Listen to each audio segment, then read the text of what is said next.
All right. I think we are live. So totally unscripted tonight. We are just I don't even know what we're doing.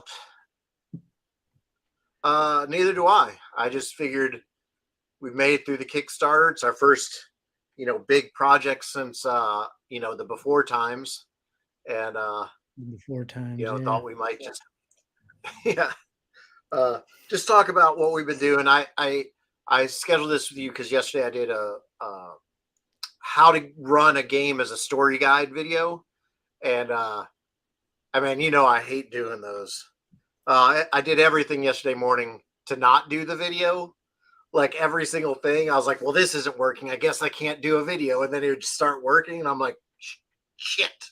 And so I finally did the video, but then one of the things that I used to get in my head is I used to think that we had to, like, when I did a video, I'd have to do it all in one take, like a news anchor. Everything's perfect, and right. I've gotten over that. So there's you know how most YouTubers do it, right? Have you ever watched one of those YouTube videos where they forget to do edits, and you see them over and over again saying the same line, and then going, "God damn," and then they say it again, and then like, shit. Oh, it's hilarious. Yeah, well, that's my first Kickstarter video. I think I had like maybe 40 minutes of footage for a 2-minute video, and like Laura still to this day will crack up watching that video of me because I get so mad at myself. And back then I still drank whiskey, and so like I went through in the outtakes, you see me go through half a bottle of whiskey, and just I get so mad at myself. Oh, I just do a Kickstarter for outtake videos of me. But that is the way to do it. You get a lot of footage, and then you edit it together. Right. Well, the first SagaBorn videos I ever put out, those are straight 2 minutes. I hit them. There's no editing. That's how I did it back then. The one yesterday, I did a couple edits. Got a couple ums out. I started out wasn't really working out, but I got it, and then I ended up.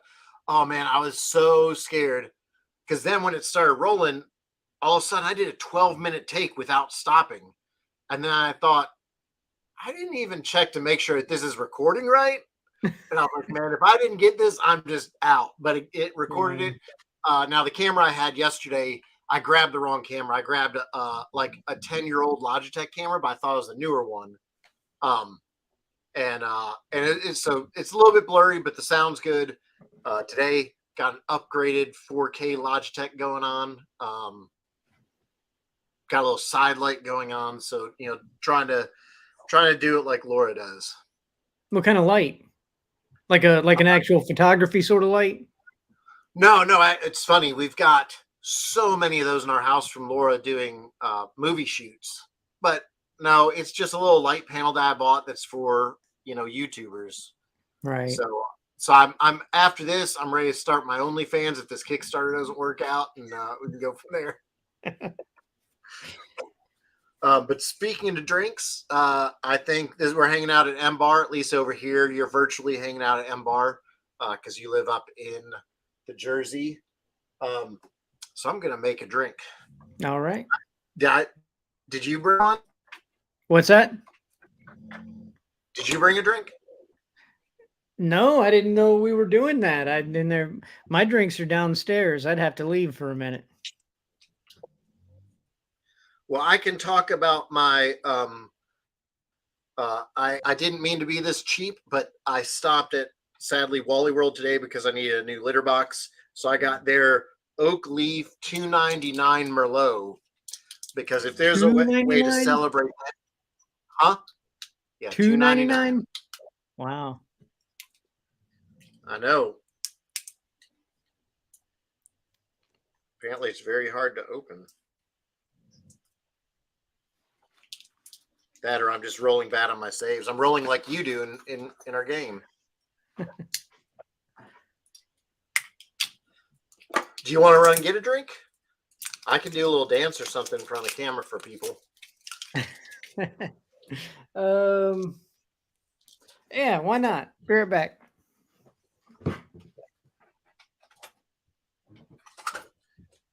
So the real question is, anyone even out there? This program we're using will show me comments, but it doesn't show if anyone's watching it anywhere. So if you are, leave a comment. So that way I know I'm not just talking to nobody.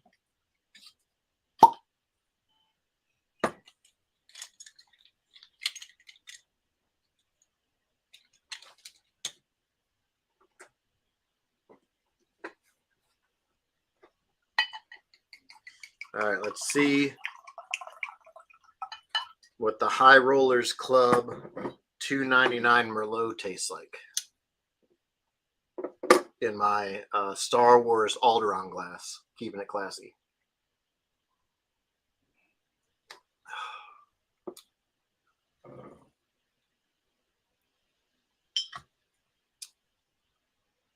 Yeah, it tastes like $2.99 wine. All right. While we're here, let's see. On the kicker.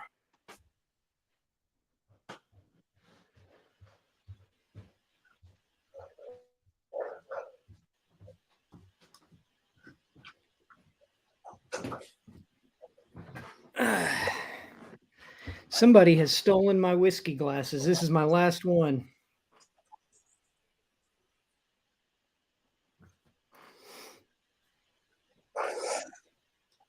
Not me.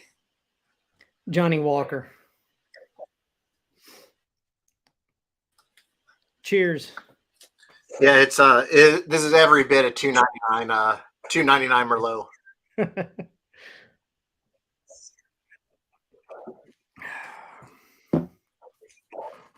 Oh, thank you, Vortac Games.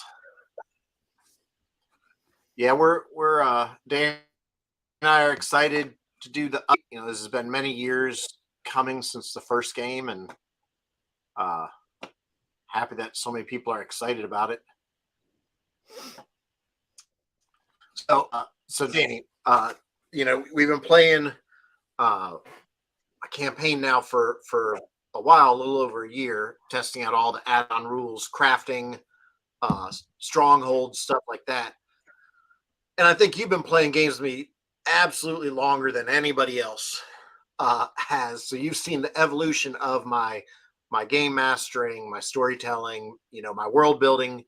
You've also been here since the beginning with this world. But how do you think the current rule set and this gameplay, like, how do you think it's different than the other ones? What are your favorite parts of the new rule set? What is it about this new? When you say different from the other ones, though, what do you mean? From other games? Or from past versions? From any games that you've played with me. Yeah, well, whatever. It's there's an interesting thing that's happened where when I was younger, I was way more into rules. And even though I was mostly into the story, I loved reading the rule books and I loved that part of it. And, and I think everybody, you learn the rules and you try to stick to the rules. And the longer you play, especially as a game master, you might start, making your own sort of house rules because you want the game to run the way you like it to run. So if you're into 20 dice rolls per round of combat, then you do it. But if you don't like that, then you don't. And now we have this rules light game that the rules kind of get out of the way. But ironically, there's also the thing I'm getting into, especially just recently, even though we've been playing this campaign for a while. It was, the conversation you and I had where it started to click. And I almost see like the Stronghold is, like a game within the game with its own set of rules, but they're, again, simple rules. So it's not overwhelming. You're not rolling dice all the time and doing math. It's pretty simple, but but you can strategize, and uh, it becomes part of the, it gets tied into the role playing, because not only are you developing a character, but you're developing a place in the world as you level. And or I should say, as you adventure and, build renown and build your actual stronghold. So I say it's ironic because on the one hand, we have this rules light game where we don't worry about details as much in the rules as much as maybe we did when we were younger. But what I'm loving about it is these new rules that we never had before. Not because they're rules, but because it's a new dynamic that we wouldn't have thought to do back then. It's the same thing with the horror rules. That's a whole dynamic that I don't know if that's right. There are games that do that, right? Like I believe the the Arkham game does something like that. The game, the Delta Green game, a lot of them have mental or sanity stats, and right. And yeah, and that adds a whole other layer to it that I enjoy. Not that we haven't used those rules as much as we were supposed to in this last campaign, but I like it. Well, I think that's one of the things I'm trying to push with the add-on rules and the Codex Dominum is that these ideas you can like push and pull with them. I mean, because the last section that we did, which was I'm going to try not to do any spoilers because this is a campaign that's going to be coming out over the next year for other people to play. But we had a thing that could definitely have gone with a lot of horror in it. And I probably should have done it, but I was so focused on the mystery side of it, and that's right. It's also in retrospect, when you're running these games, normally the first time you run it, you're figuring out how you want to run it. And so if you ever run it a second time, oh man, I would love going out to conventions. I'd run an adventure, starting at Chattacon and then Mid-South Con. And then by the time I was running a game at Dragon Con or at the Ohio Ren Fair, man, I knew that adventure. I knew what people were gonna want. And then by that time, it's the end of the year, and I'm already writing the adventure for the next year. Right. I guess that's sort of one of the hard parts of being indie developers. You don't really have the time or the play testers to do that sort of stuff. But so the last one we really went in on the mystery, and I could have done both, but I don't think it pulled away that we didn't.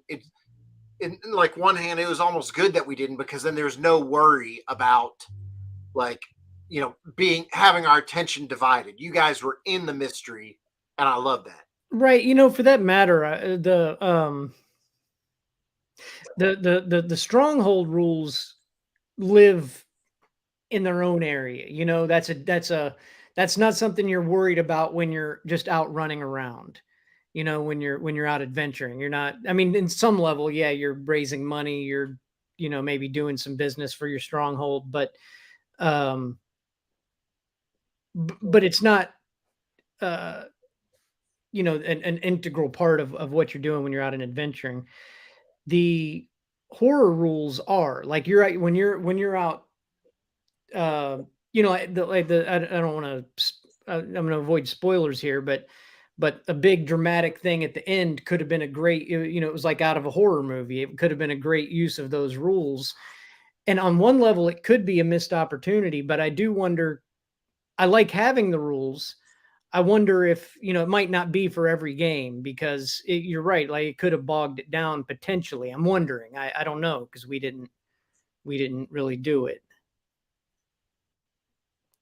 But I like it because it adds an extra layer of challenge that is realistic. One thing that's never been realistic about tabletop games is all of this trauma that, I mean, I shouldn't use that word, because we don't want to think trauma in a game when we're having fun, but just all of these terrible things that are happening. And, we have the protection of, we're just sitting in the safety of our room or game space, making decisions. And, realistically, this stuff is going to wear on a person. So and then, part of the game becomes managing that, managing your own well-being. So I like it. And it also comes down to making sure that that's the game that your players want to play, that the game master Right. wants to play. And sometimes you don't even know in the beginning. I've started games before. I started one that was very dark, and I thought I was ready to play a dark game, and then it wasn't clicking with me. And what's funny is I took that character out of that game and then played a pickup game that was like a 5th edition Hammer horror film put into an adventure. And so this dark elf extra character, he had a bat familiar that crawled out of his mouth. That's how over the top he was. But in this other way, in this less, somehow more horrific but less serious game, it all worked, and so sometimes you might sign up for stuff, and I always like checking in on my players, going, how do you guys feel about this? Where do you want to go next? One of my other groups, I'm even going to, they're going to have a choose your own adventure. They're going to have a path in the road. They rely a lot on rituals to find where they're going next. They do a ritual called a portent, which allows them to see they're chasing down pieces of an ancient god weapon, and so they're basically going to get choose your own adventure. It's do you want to go pirate, or do you want to go mystery horror manor, and then let them choose the next little leg of their adventure. Right. Speaking of rituals, that's another book that we got to get together. I have a bunch of rituals written into Google Docs, and we just haven't solidified them. Right. I'd love to do that. There's a couple in the horror book which are cool, like summoning a Navirite and then binding them. I've been waiting for your group to look those up and start delving into them, because I have a feeling that one player might be doing that. So a couple of things. One is, do you see this as a modular sort of thing, where these different rules a game master could, if you want to use it, you can. If you don't, you don't have to. I mean, do you think of it as a modular system in general, or? I mean, it's funny, because those sort of definitions only pertain to the 5th edition, for example. All day long they talk about how simple their rules are, but 5th edition is not that simple. It has so much to it, maybe not as crunchy heavy as Pathfinder 2, but so I read someone once said they didn't like optional rules in RPGs because that was the game designers couldn't put their foot down. But every game has that. 5th edition has a ton of themed books, Paizo for Pathfinder 1 literally put out occult adventures, horror adventures, sea adventures. Right. So you can say it's not modular. Now it does get, well, even going back to old advanced D&D, you had Unearthed Arcana, right, which was just an optional expansion to it. So I mean, yeah, so there's some modularity that's been there from the beginning.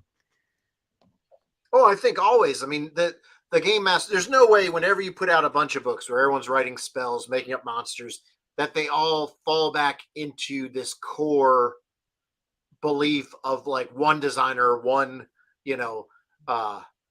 system, the audacity of a system saying, look, this is just one system, not calling anyone out there. And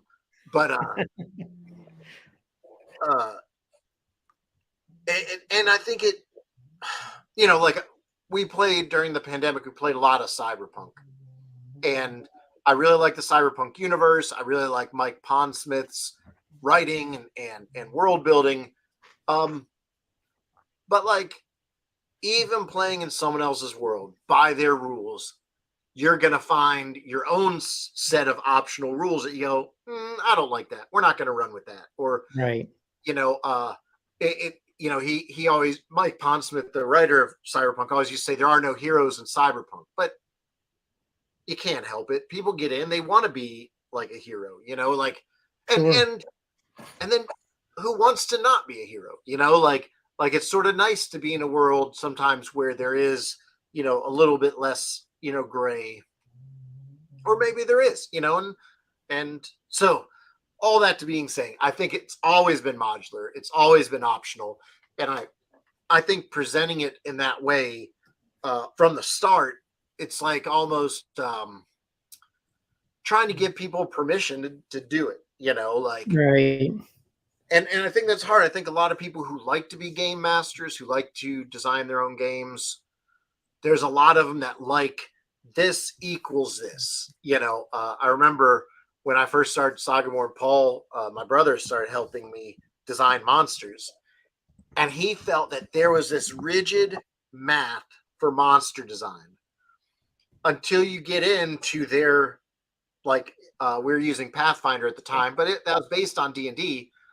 Here is how you write monsters. This is the math.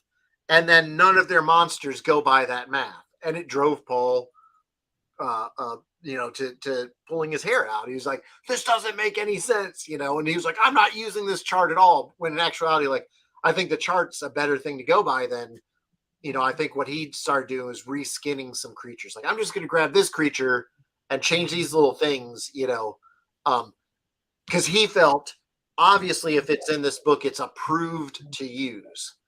And then as a person that's like a forever game master, it's definitely like, oh, you don't know how much we change the numbers behind the scenes, you know, like Right. I know some game masters do not. I know some, like, they like to show their dice. This is what the creature's hit points are, and they run with it. You know, I lean much more into the, you know, hey, if someone comes out and blasts a fireball, but you spent forever putting together this fun encounter that was going to make a whole bunch of the players at the table shine, and the fireball blew them up, then that's no fun. You know, I just played a huge encounter last week. This has been an encounter 3 years in the making with my one group. My mother, who's playing in that group, 3 years ago, this giant eyeball creature disappeared. She was the ranger. She saw the tracks going across the cornfield. The other players said, what do you see? And she said, nothing. So they left. And then we played real life 3 years, and finally their characters are coming back through that area. And they now this thing has wrecked the town. There's zombies everywhere. They call it the horror of Petrioslav. The people are hiding in a cave. They're like, finally, you're back. You can kill this thing. And I was like, man, I don't want the players to kill with one fireball. Like, this is going to be an epic battle. So in Fantasy Grounds, which is what I use for tracking battles, I just put 1,000 hit points in there. If any of my players in that group are listening, they're going to feel so like, what? You know, like, it was just 1,000 hit points because I wanted everyone to have fun doing it. Now, I had an idea. I was like, when they hit about 300, that's about when they're going to get tired of this battle. But I don't want, in case someone just does something that somehow does 300 damage, I don't want it to go down to one, especially because I spent months sculpting a miniature, which hold on, I got to share. It's right over here. I posted pictures of this thing, but not until you see it next to my head will you understand, like, how big. Oh my God. Wow.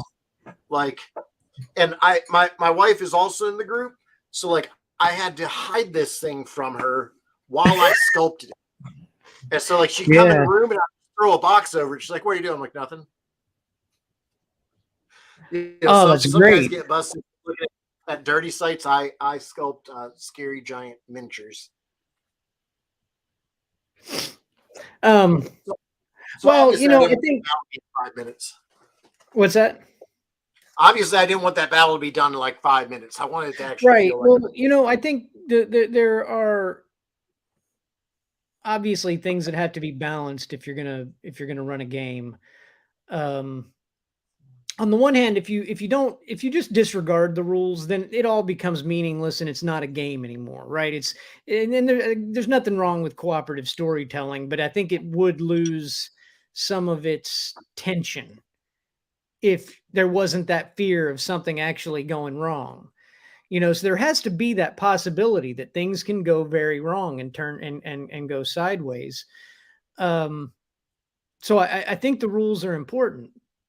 But on the other hand, the ultimate job of the game master is to create an experience for the players. Right? So yeah, making sure pulling some strings to make sure that final battle is epic. I think that's a good use of a story guide's powers, just to make sure that it feels the way it's supposed to feel. Yeah, and I think you get to know your groups, you get to know what they enjoy, and like it's funny. I don't even think any of them took a whole lot of damage in that battle. It was a 2.5 hour battle. We started at 8 o'clock, and then we ended at 10:30 at night. One battle. That was probably the longest battle I've ever done.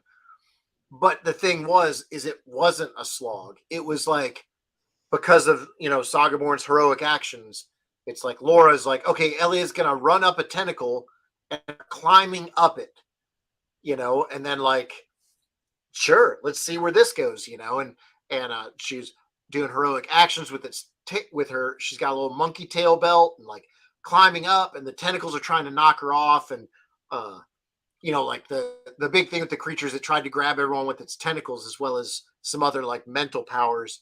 And like Clayton's flying around on his dragon, and because he's got a little wyvern that he's raised up since it was a baby, and like it wrapped around the wyvern, but then he made his heroic action, so it like pried itself free and flew off, and like, so there's all these cinematic things, and so it's like it didn't even matter that it wasn't that crunchy of a battle when it came to hit points, but to them, they were all just doing doing their best. They were Matt Koval often talks about like the end of a Marvel movie where like the team gets together, and it's like, well, you don't want Cyclops grabbing Wolverine and throwing him into every battle like that.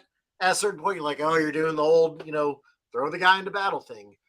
But if you save it for those last big ones, and then you're like, all right, you guys go all out, like, and the story guide can really egg them on into doing that more and more, Mm-hmm. Well, so the reason I was asking about the modular, or well, the thing I was thinking when you were answering about the modularity is, I think here's what I think the difference is, and it's kind of what you said. It's a perception thing. It's how you present it. But when we were playing, back in the 90s, it was, if we played one set of rules, that game was that set of rules. It didn't evolve. It didn't. Well, in some sense, it did. Like at one point, it's like we jumped from one set of rules, right? We went from help me out, the space one, Spelljammer to Dark Sun. Yeah, Spelljammer to Dark Sun. But it was like it went from that to, I mean, it would kind of make, well, whatever. You get my point, though. What was interesting about this last, this current campaign that I think we're reaching the conclusion of, but what was interesting about it is in the beginning, it was,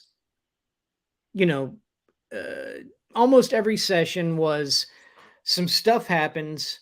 There's some mystery that is slowly unfolding. In each session, there would be a small, thing that moved that forward, and then the big battle. And I'm generalizing to a large degree, but you get my point. It was small amounts of story and then big battle, because fighting ends up taking so much of the time in the game, and it in the very beginning blended with a lot of our past sessions that have been more one-offs or short campaigns that have been some stuff happens and you follow the clues and it leads you to the big fight, and then that's it. So it's all about just getting you to the fight. And I think that's when you're doing a a random session with some people, it's not going to continue. That's the only way to do it. I think it is. If you're doing a longer campaign, it depends. But when you do a really long campaign, then it has to be something more. And that's what happened. So after a few sessions went by, it started getting more into the story. And then the big mystery section came. And for anybody who's on here, I'll just say that again, not spoiler free, but because I think we might be putting this out, the adventure, but there's this whole section that's almost like a mystery story, an actual, you're going and investigating and finding clues, and there was hardly any fighting, and that's the most fun I've had. But you can't do that with a short campaign. And so the reason, so the whole thought process I'm having is going back to the initial thing, asking about the modularity is that flexibility. It's like you said, you don't know what your group is going to. First of all, a lot of times people probably don't know how long a group's going to last, right? It is fickle players, people with lives, busy schedules. We've been very lucky that we've been able to get our group together roughly every couple weeks for the past, however long it's been. But that's the most fun stuff to me. But that can't be for every group, so there has to be some flexibility.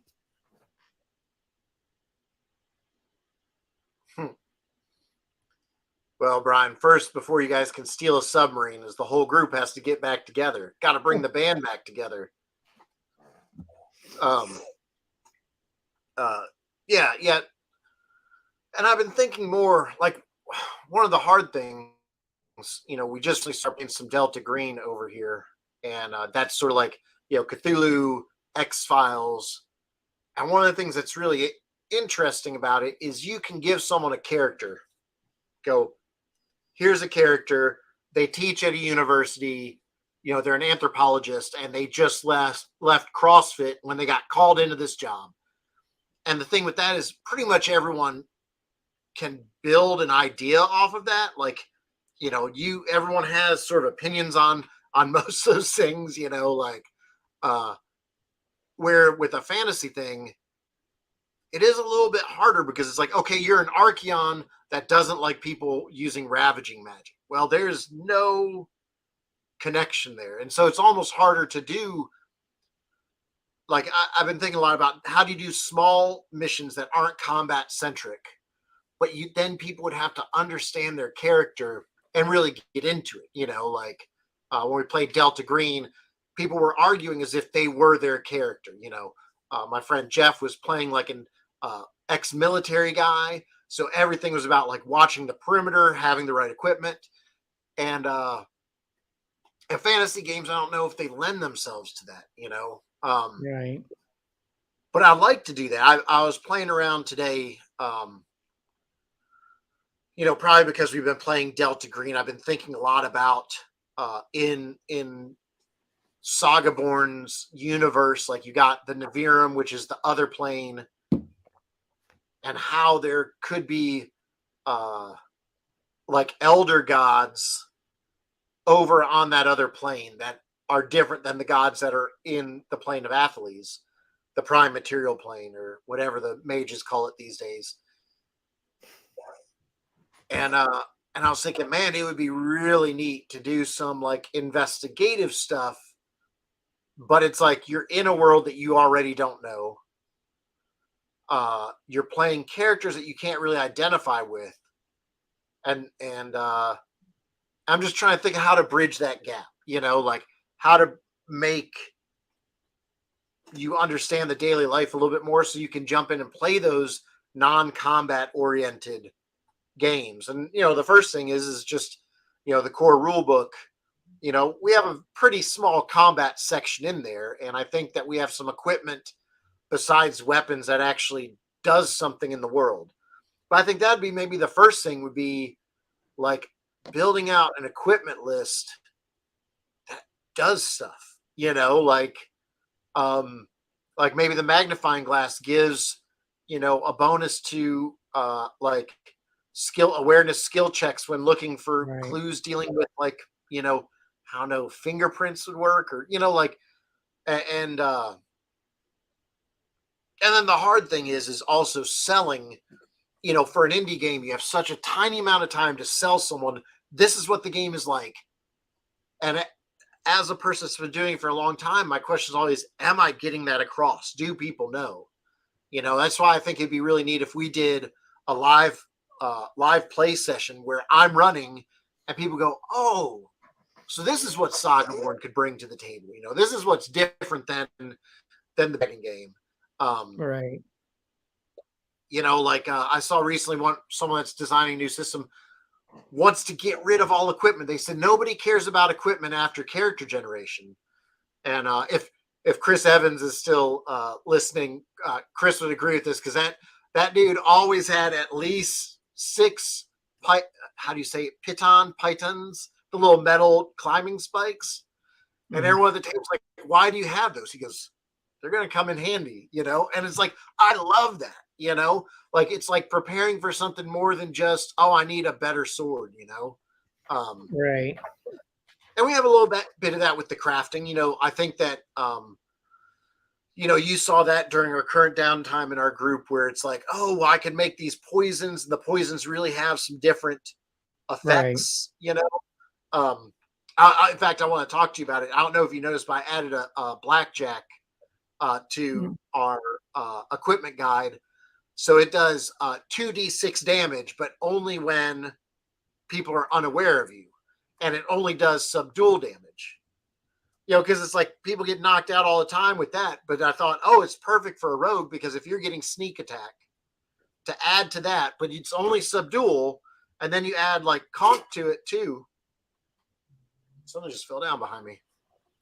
Uh, you could basically one shot, you know, some decently high level people, which all of a sudden changes the game from, oh, we got to kill these guards to being like, oh, nope, you know, Sarah's going to sneak in and just, you know, knock these guys out, you know, and Right. I think stuff like that is really fun.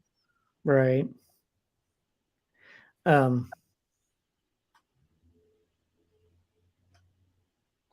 yeah,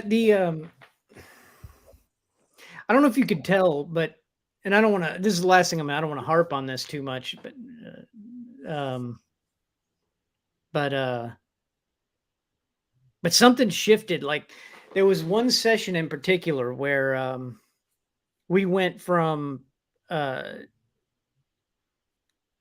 I mean, like, the whole thing was fun from the very beginning, and then there was this one session where I don't even. It was like we were halfway through the session before I realized, oh my God, we're doing an actual mystery here, you know? and and I there was something in the energy, and it wasn't just me. It was like the whole group was leaning forward and you know and consulting the goatee and taking notes and um and just really getting into it. And like I said, we barely fought, so getting that kind of thing across. But again, like, I don't know if you can do that unless you've got a group of people that you're going to be playing with. Because I mean, that even, well, you could do a smaller mystery. We ours was what, 4 sessions at about 3 to 4 hours a piece, so Mm-hmm. 12 to 16 hours total of it.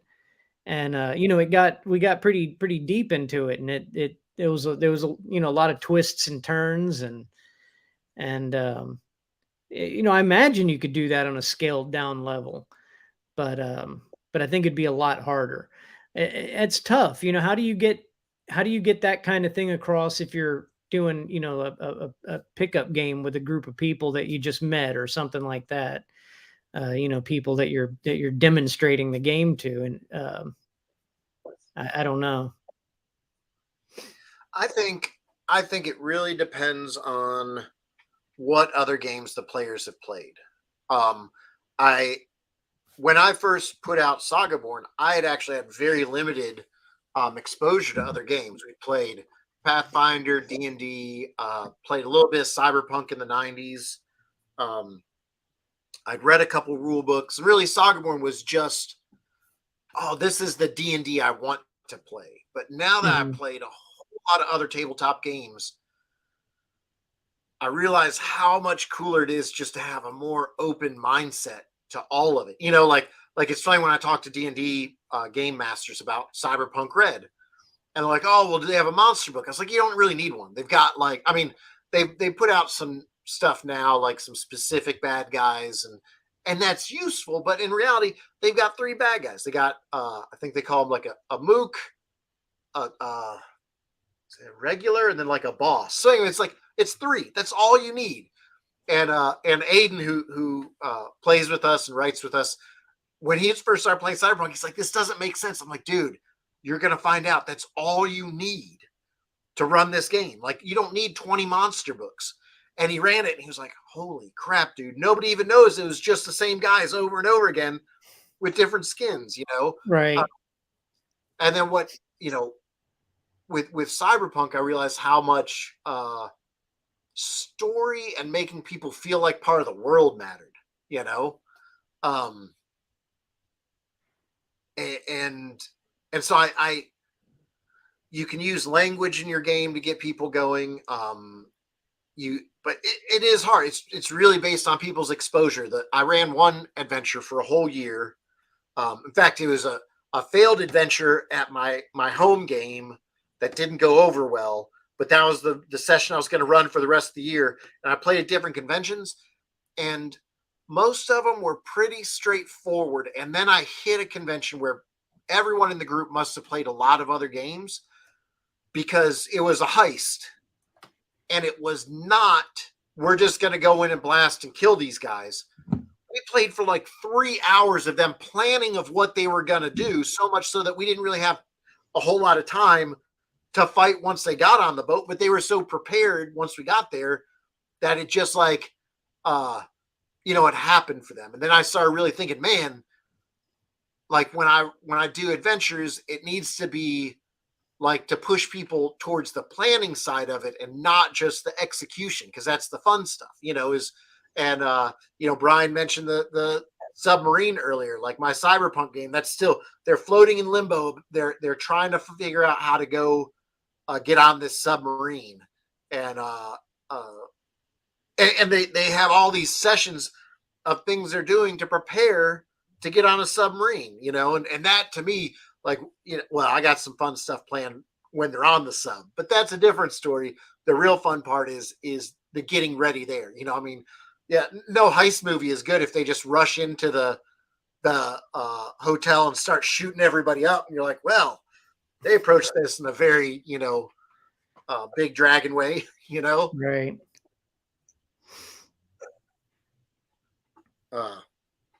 Maybe we could do some books, some player guidebooks,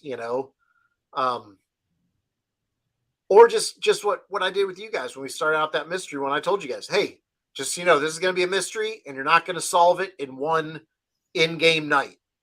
And that changed, I think, all of your outlooks, because it's also, I think it's fair to let people in on stuff. We forget things week to week, like you guys aren't living in it like the story guide is. You guys see things differently than me. I remember one play group, man, they were really down on themselves. They said, we just feel like we're not doing much of anything. And I was like, what do you mean? And you guys, and I recounted all the things they did. They said, oh, well, when you say it like that, that sounds so cool. And so like, I try to, come up with ways, renown is a rule straight up made to celebrate how players problem solve, like you guys did good. You gain renown. People know you. They may know you for blowing up a couple commoners while solving the problem. So your renown is, it's known for that. But that to me is, sad but interesting, right? Like, I mean, that's going to play in how people interact with your characters, Right.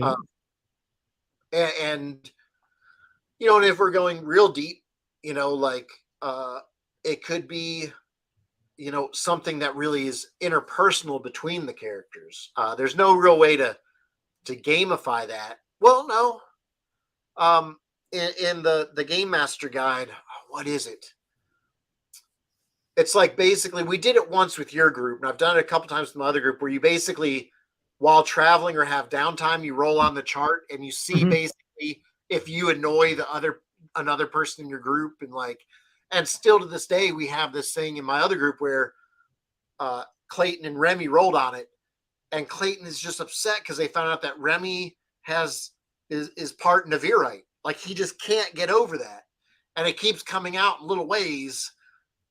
But then, like when there's a point where a Navirite was coming after her, like he was like, no, like she's with us, and so it's like there's this inner conflict.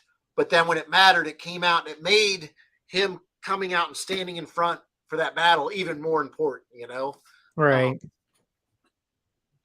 And I think that just like a game designer can tell in the game, hey player, hey game master, this is how maybe you can set the mood for this. I think it's okay for the game master to tell the players, hey guys, like this is what we're going into, like for sure when they do the pass split in that group, and whether they go pirate or they go horror, I'm going to tell them, hey guys, here's the theme. Like get in this mood. Like I'm going to play music that gets you in the mood for this. Like if they go pirate, man, it's got to be Assassin's Creed Black Flag music the whole damn time. Sorry, I really like that game. But that also means I wrote that SagaBorn Spelljammer ship combat thing. So if we go with the pirate thing, you can expect to see those rules come out for SagaBorn as well. Because it wouldn't be that hard to switch it. You just basically get rid of the magic helm, or maybe leave the magic helm. Okay, so let's do some world building right here, because this has been bugging me all day. And I don't know what to do with it. And you might need to chew on this a while too. And people listening get to hear how things happen, how I hit you with a new idea. All right.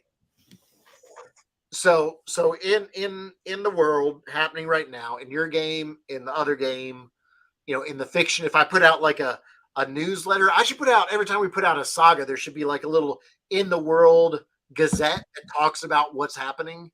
When you're running these multiple campaigns, are you seeing them as parallel? Like these are things happening at the same time with our group and your other group? So right now, yes, your group and the other group I run, they are running semi-parallel. I think that they might be a little bit ahead of you guys.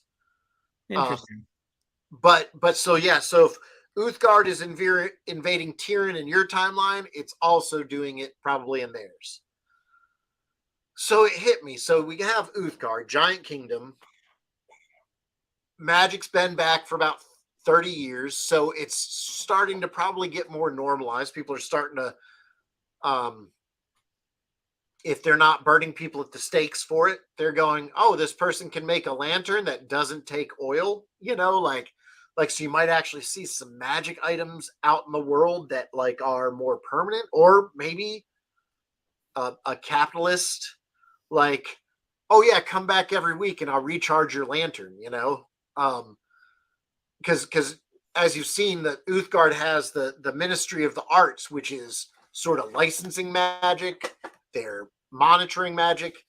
And I thought, man, wouldn't they just be making golems to go to war?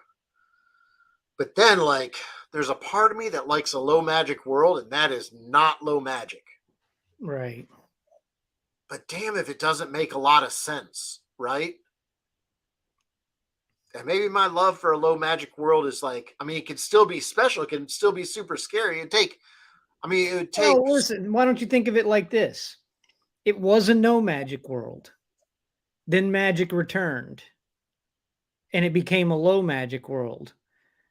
But now magic is in certain pockets, in certain ways or places. It's starting to sort of, Yeah, and I guess it really hit me becoming more powerful and potent and like anything, right? I mean, we develop some new technology and it starts out weak and small, and then next thing you know, You've got nuclear weapons and things like that. Things get out of control. People exploit it. Yeah, I'd have to credit like some of the new Star Wars stuff, like the Empire was always like metaphysically evil, as Darth Vader and the Emperor. And now they're showing like the mundane evil, and that is way worse. Like, oh, and like not even the Empire, just uh what did you learn from Star Wars in the 2020s? That bureaucracy is evil. But that's what started hitting me is like, man, if you had a Ministry of the Arts and they started using magic for power, you would just put mages in a factory making things, animating the dead, uh, making enchanting berries, good berries. That way your troops can eat. And then it'd be like, oh yeah, well you can take home 5 mana to still do your own stuff, but you're giving 20 mana to the Empire, but I like it to be real scary. So it's still, I still think like the golems would have to be limited. All like the trolls in Lord of the Rings, it's like not everything is a troll. There's the orcs. So when the trolls come out, you're like, oh man, those guys are scary. Mm-hmm.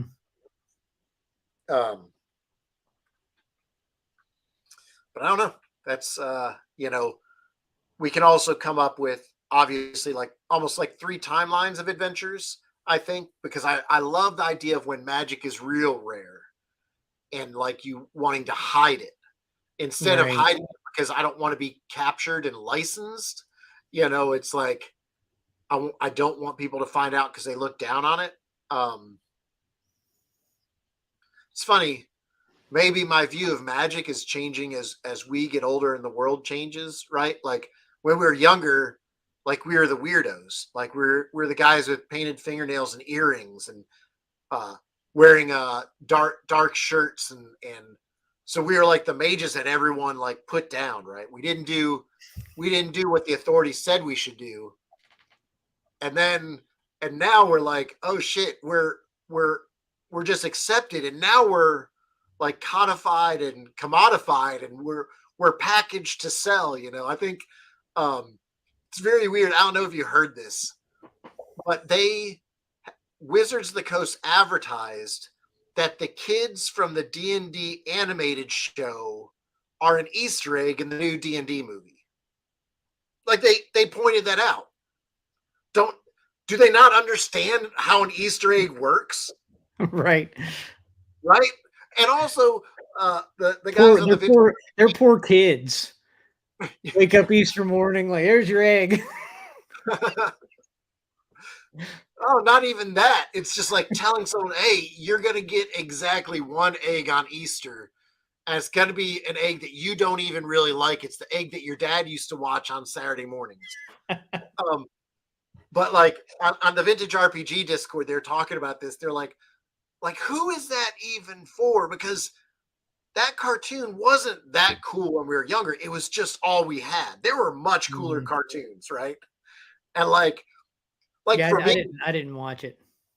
I watched it because it had D&D on it. And I wanted everything I could. Fantasy was so hard to come by back then. And then I was like, maybe the Dungeon Master's cool. Actually, no. The bad guy. What's his name?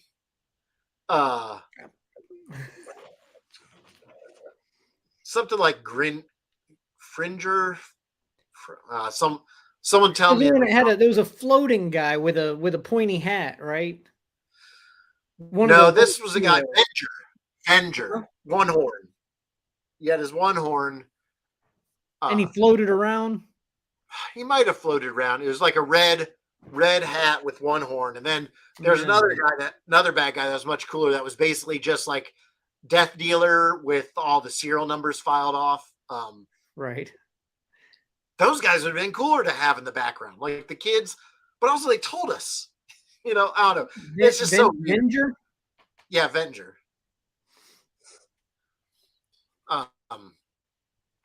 So like, I don't know. we've now been packaged and sold, like, uh, you know, so I guess it makes sense that my view of Magic is now the worst part of it is when the Empire picks it up and starts making it normal. Like, it's great that it's normalized. It's great that people aren't put down for being different. Well, we won't get into that. There's still a big fight to be fought. Like, F anyone that Right. thinks that they should tell other people how to live their life. But it's not, I often tell people when they talk about like experience in the 90s, I was like, hey, it wasn't just that people were picked on for being different.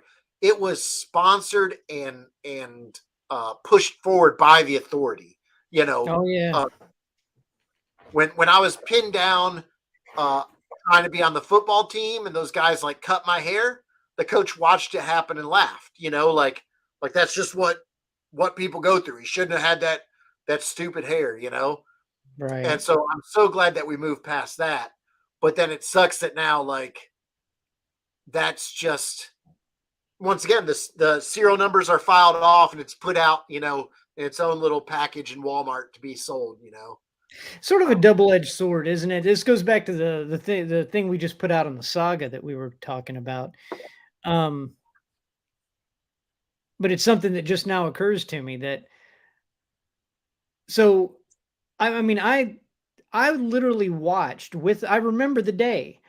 I lived in Santa Fe at the time, and my mother and I were watching TV, and I think it was 60 Minutes or 2020, one of those shows. I don't even know if it was one of those, but that type of show. And it's a famous clip that it's on YouTube where they did this investigative journalism piece on D&D, and it had all the the black and white bits with the dramatic music and uh um and they framed it like they're asking questions, but you can tell that they're really trying to paint D&D as this satanic thing that kids are going and learning witchcraft and learning to summon demons and shit like that. And I literally watched that with my mother when it came on, and so on the one hand, yeah, we've come a long way, and that's great. But on the other hand, like that's what made it cool back then. You know? That made me want to play. The fact that if I play, it's going to piss all the parents off, and they're all scared of it, and because I was a rebellious teenager like most of us. So we sort of lost that too, right? On the one hand, you want to be thankful for progress, but yeah. Now it's owned by billion-dollar board game companies trying to yeah, monetize it. Well, except for us little guys. And right. I do everything I can, man. Anytime there's a chance where someone's like, hey, have you seen the latest, post-apocalyptic add-on for 5th edition? I'm like, why? Like, go play a post-apocalyptic game. Like let's get away from the D&D combat mindset, and play some other games that are really interesting. Yeah. Hell, Delta Green, I liked it said try not to roll dice. And it was like, what? Like, it's such a weird, it's like if someone has a high enough skill, just let them have it. And I was like, that's such a cool idea, like keep the story going, keep the, um, build the story off of something other than, shooting a bow and arrow. I was thinking about if we, run that game, or I shouldn't say if, when we run the game with you and Laura playing, like, I would love to explore those more interactive character, dynamics. The first SagaBorn game I ever played, the people at the table, Sasha, who I see is here, he says he's a troll, but I'd say definitely more a barbarian. We all know it. He No, no, may no. be But German barbarian, but didn't he? What was he in the art? in what? There was the book cover. Didn't Oh, he was a hill giant. Oh, it was a hill giant. That's right. I thought he might be referring to that, but that's right. It was a hill giant. Um, but my first group, we had like an Archeon, we had a barbarian, and then we had uh, a spellcaster that Justin just played him. He was always ravaging. He was always doing stuff that the Archeon didn't like, and the table really got into that sort of dynamic of like, you know, the Archeon didn't like that this magic was being used, but he was always using it for the betterment of the group, you know, for the better good, for the greater good. There we go. Not the better good. Who's a writer here? The better good. The good are good. Yeah, get the good.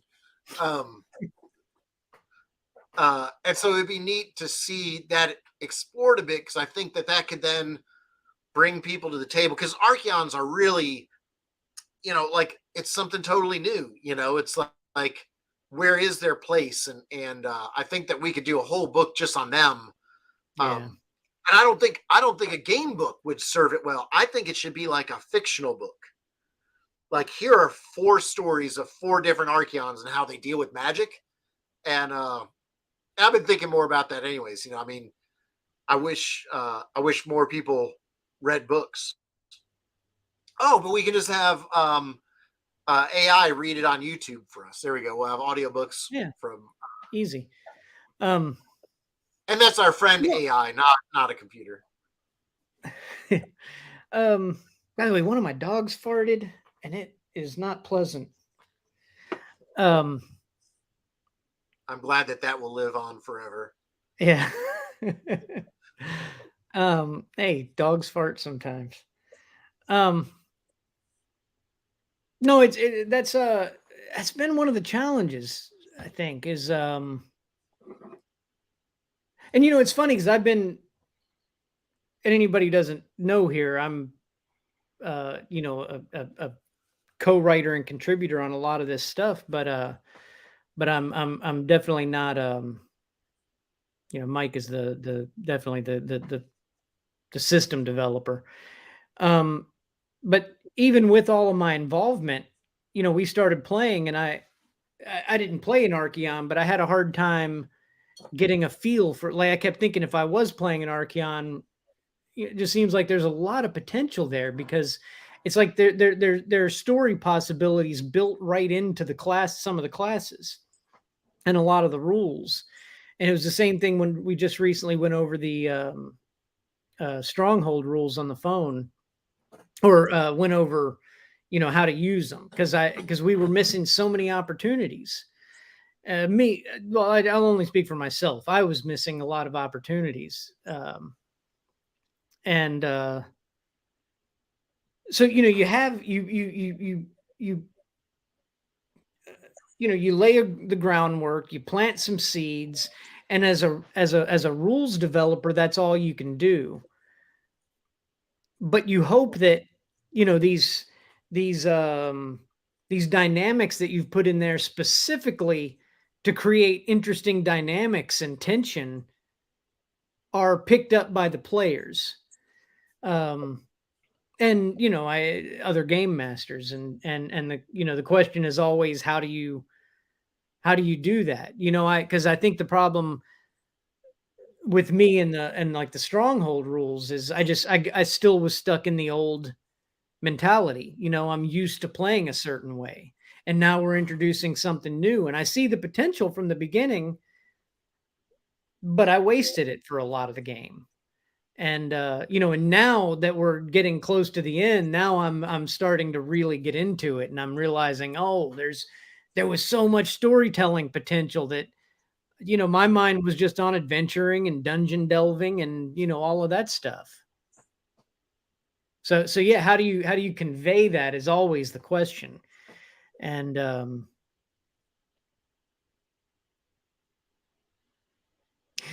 you know, we come up with all kinds of ideas all the time, but, you know, we do this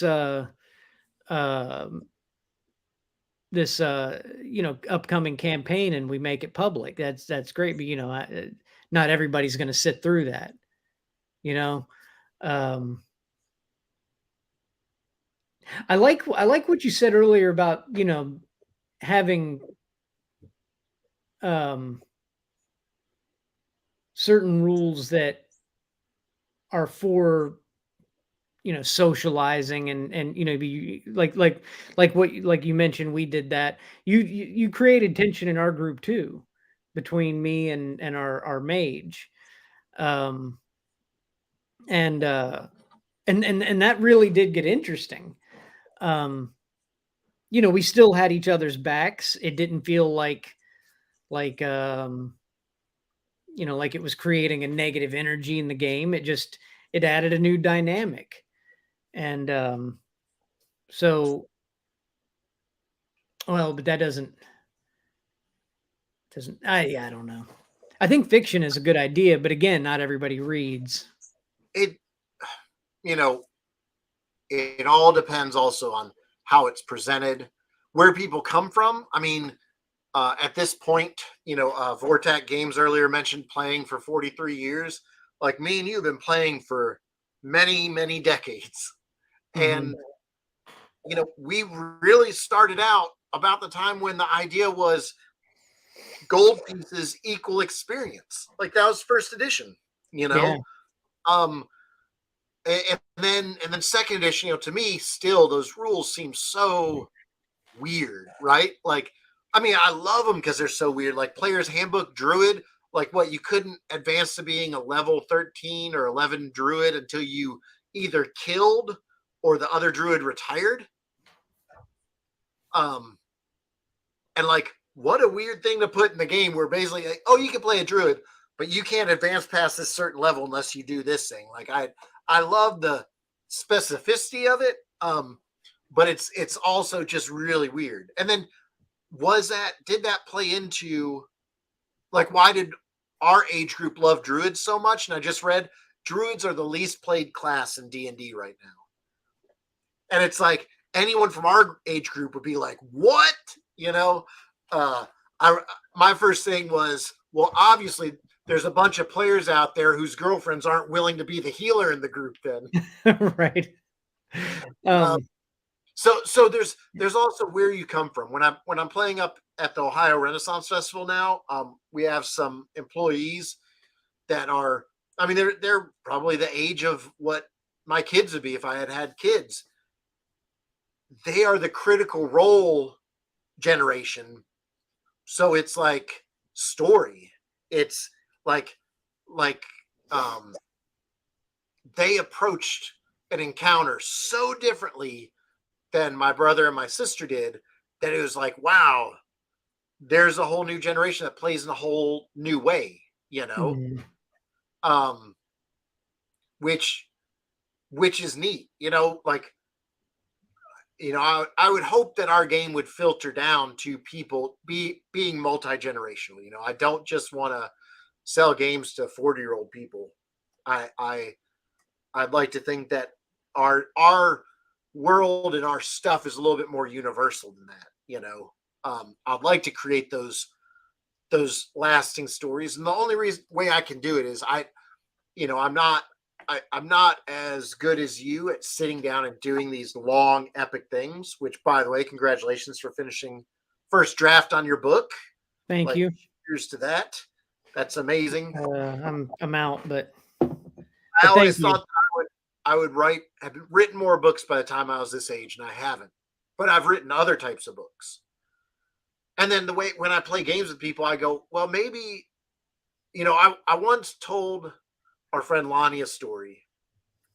And then I went home and I wrote it.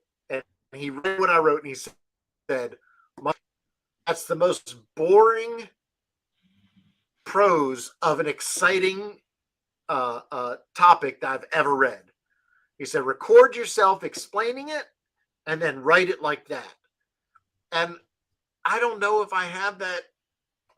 I don't know if I can do that, but I know that I can run games like that. Right. So maybe doing a live game would be the way to go. I don't know.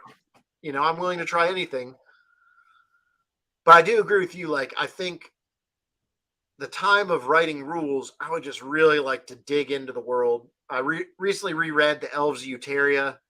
I think we could go back and add some stuff to that and just put that out as a book, not as a Pathfinder book. You know, I think we could do that with all of the species, and just put out some really fun stuff. You know, Yeah, people read it or not, we can't control that. We can make it. indeed. Well, I kept you on for a little bit longer than I said I would. How are you feeling? Oh, I'm good. All right, we'll go a little bit longer, then we'll cut out. The end of the By the way, Kickstarter is always a little bit. you made me feel a little old because I played Diablo 4 over the weekend and uh had a lot of fun, but I was disappointed because it's open beta and not everything is in there. You can level up to 25, but two of the classes are missing. And the one I wanted to play was Druid. I didn't know young people don't play Druids, but you aged me right there. Yep. Who would have known? Like of the things that show your age is loving a druid. Yeah, who wouldn't be into nature magic? You know?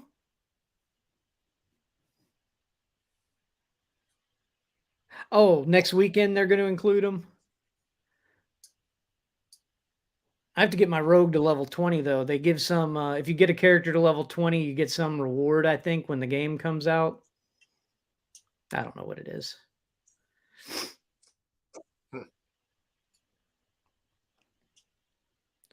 Well, I'm level 18 though. I can get to level 20 real quick and then try out a druid. Anyway, this isn't about Diablo though. I just wanted to say druids, and that's what I want to play.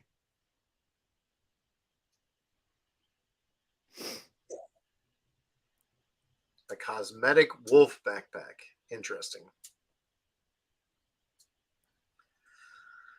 Oh, like when this is going to be a very weird aside. I'm sorry. I'm a glass and a half of wine in. But like when I was younger and like some of my great uncles passed away, we went over to their house and we found like all the weird stuff, that they collected over the years. I didn't understand, like, why this person that grew up in the Depression era would hold on to these things. And like looking back, some of them were probably really cool vintage stuff.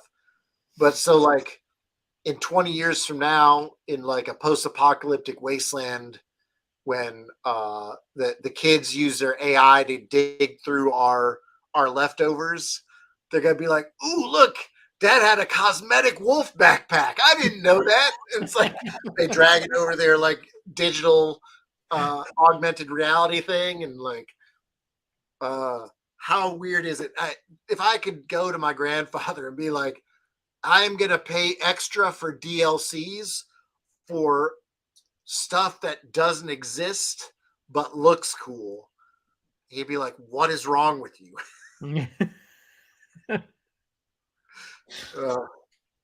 Yeah.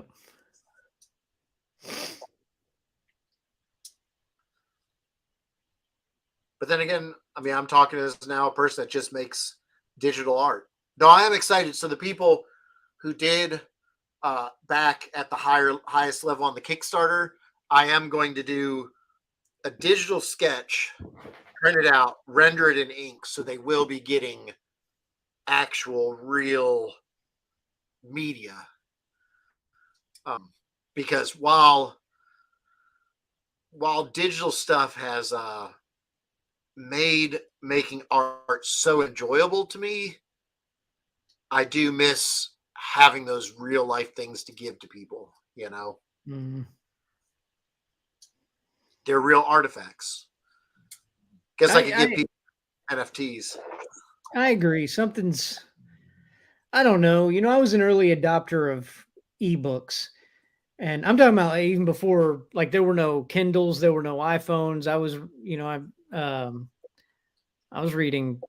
I'd get these EPUBs way back in the day, and I loved it because You're reading books on just a stone tablet, but it was still an ebook. But you're so old, it was not. It was right. engraved on Well, a no, stone but I'm just tablet. saying I'm just saying I was an early adopter, and people, there's so many people. I like a real book because I like to smell it, and I'm like, I want to read in the dark. I don't care about the smell. But there is something, there is something to that. There's something lost in everything going digital. I do like the idea of still making some physical things that people can hold in their hands and put on their shelves and things like that. Well, luckily, other people are like us because there's been a lot of backers on the Kickstarter that want a physical book. Yeah. Um, I guess, man, we should figure out a time. Well, are you guys still planning on visiting in July? Because that's when I'm supposed to ship out books. Because then we could both sign the books. Hmm. I don't know. We hadn't talked about it, but now that you mention Yeah, it, why am I we talking? I need will. to talk to Chandra. Yeah, huh? Why am I talking to you about? I need to talk to Chandra. I know the. Right, exactly. Wrong person. Yeah, if she was around, she'd walk in. She's like, "All right, schedule that. How'd you forget me?" I Yeah. mean, I'm right there with you. People ask me, they're like, "What? Hey, what are you doing this week?" I'm like, "I don't know. Ask Laura." Like, I sit in MBar and write until she tells me I have something to do. Mm. But Sasha, you do have a library. You have that library of DVDs. You have a library of Legos, that's for sure. Um, So what else? What else do we need to talk about with SagaBorn before we wrap things up? Um, oh well, so we got some adventures coming out. We're gonna have a full campaign.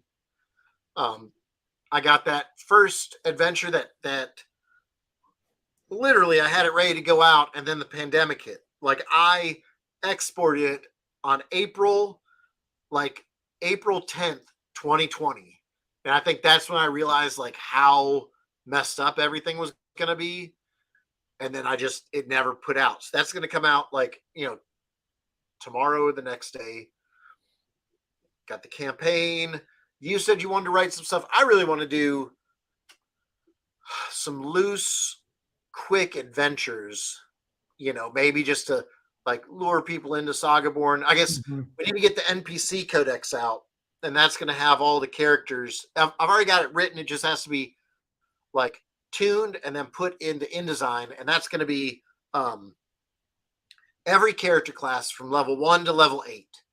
So the great thing about that is once that's out, and it'll be free PDF, is that if you have a pickup group that's coming over and it says this is a level 4 adventure, every single person can just pick a character right out of that book, print out the character sheet, and then they're ready to play the game, to run it. And then for story guides, if you're running an adventure on the fly, everyone like, oh, I need them to run some thieves in the alleyway. Well, here's 2 level 2 thieves. You just pull it out and get it going. I not to ruin some stuff, but I've actually done that with you guys. You guys ran into a monster and I realized I didn't have stats for it. So I just grabbed a level 5 fighter.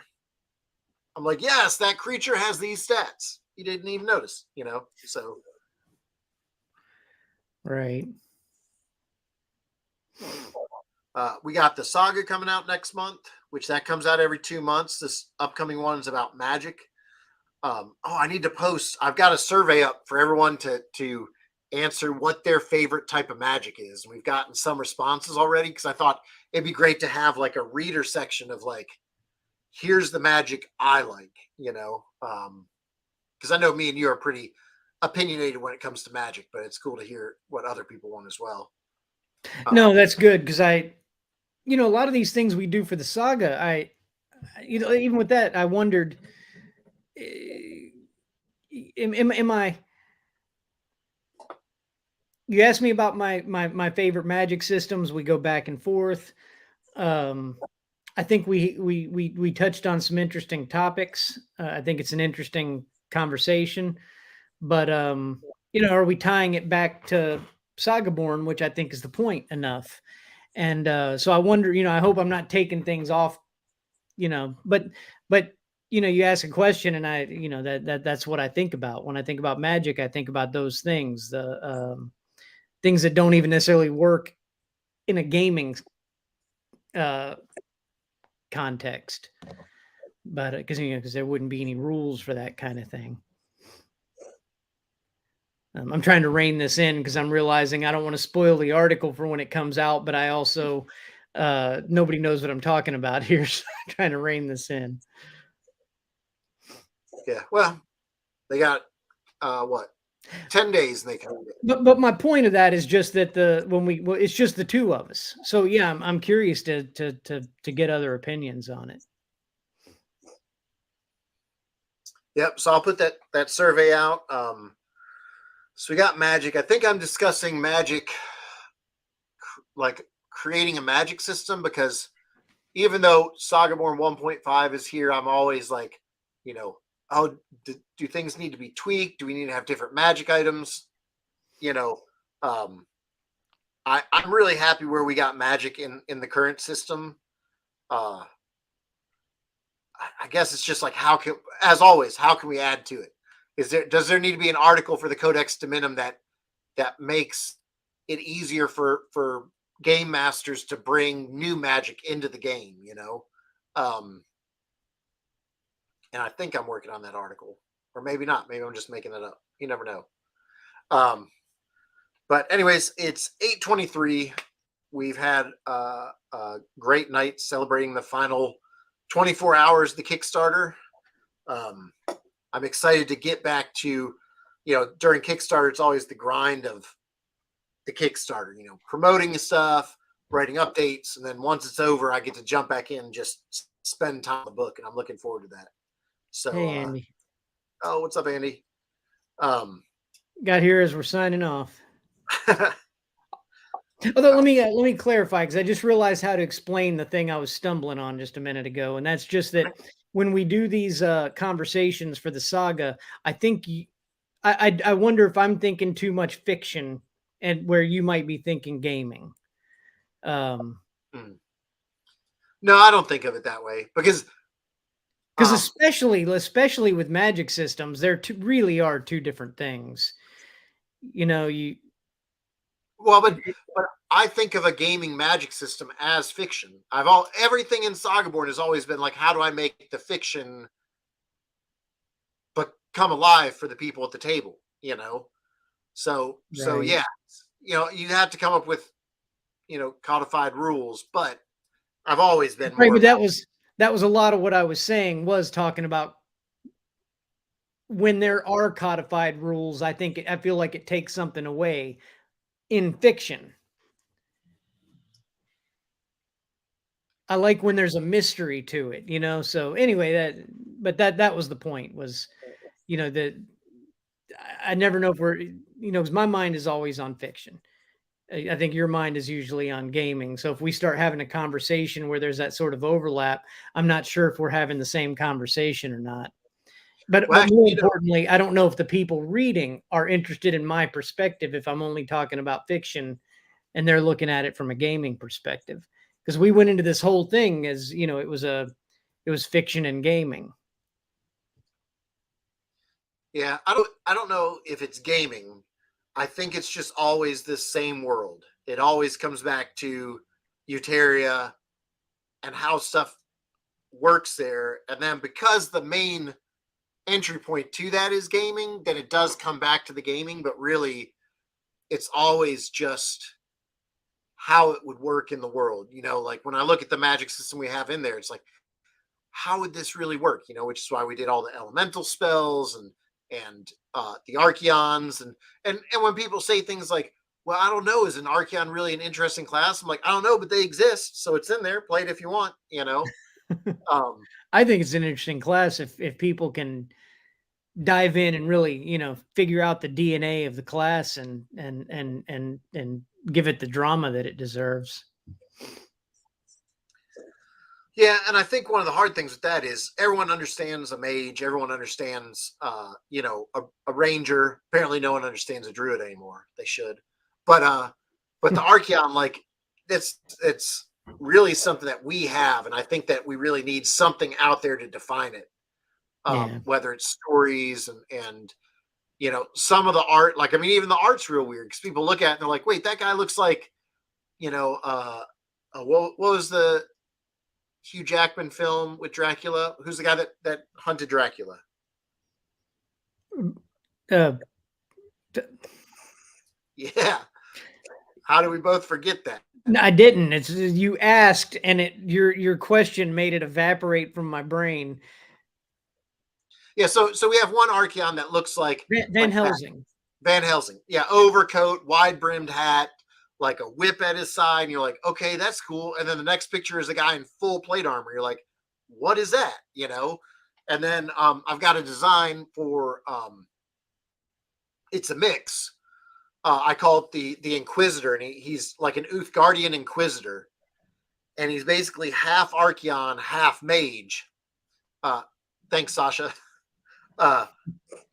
Where, like, he's basically a witch hunter, but he can cast magic as well. But then he wears iron, so when he casts magic, it hurts himself. Sort of like as like penance for doing this thing he doesn't believe in. And like that's super cool,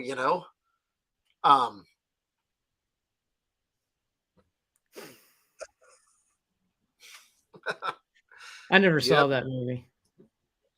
Wait, no, Beckinsale wasn't in Van Helsing. That was the one that ripped off all the ideas from Vampire the Masquerade, Underworld.